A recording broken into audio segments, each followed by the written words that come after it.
We have to get into an altered state of consciousness. Then we can do a lot with our intention. And there is experimental data proving that. I got a call from this Mexican neurophysiologist, Jacobo Grinberg, who said to me that he has some very interesting data that he is not quite able to interpret, but I might be very interested in.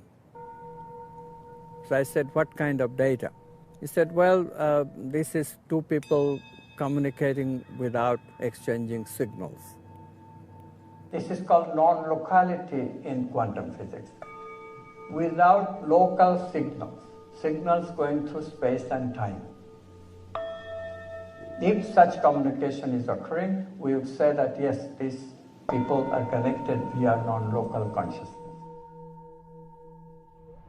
I said yes, I would be very much interested. In fact, that's one of the predictions of the solution of quantum measurement theory that I have.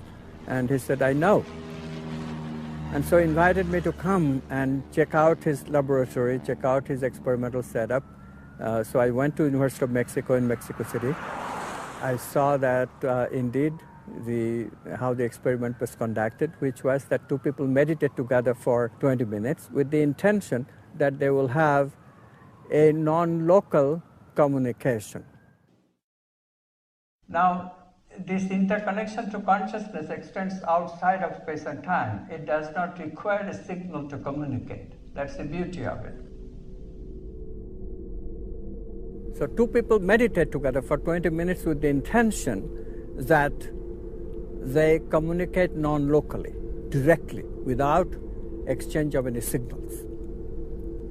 After the 20 minutes, they're separated, put in individual Faraday chambers.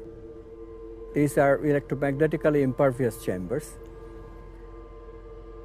They still maintain that meditative state of intention.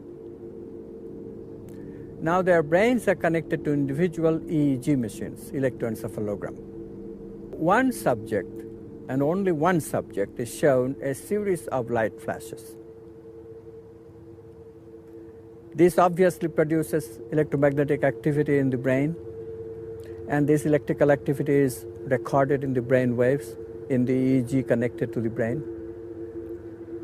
From that, a potential can be extracted, which is called evoked potential evoked by the light flashes.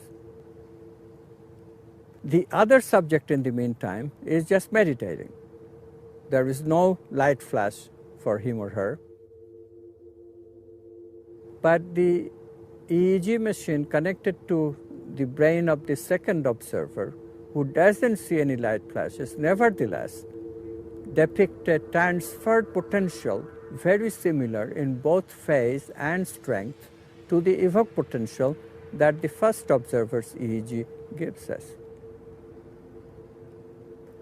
How does electrical activity transfer from one brain to another without any electromagnetic connection, without any signal?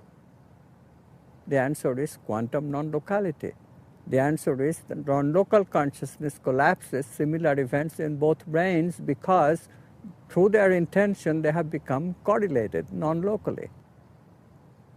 There is no other way of understanding this result. Now for a while, scientists objected, okay, maybe Jacobo's methodology was not quite right, maybe there was something wrong with the statistics. But then in 1998, Peter Fenwick in London and his collaborators reproduced the results.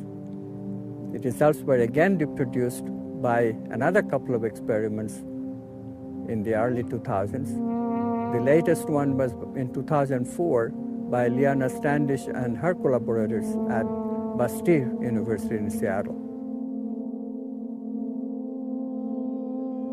Brains can communicate non-locally, proving that consciousness is indeed non-local. It's cosmic. Consciousness that chooses from quantum possibilities making an actual event, consciousness that creates this universe of manifestation is indeed non-local consciousness. Now you can call it God if you like.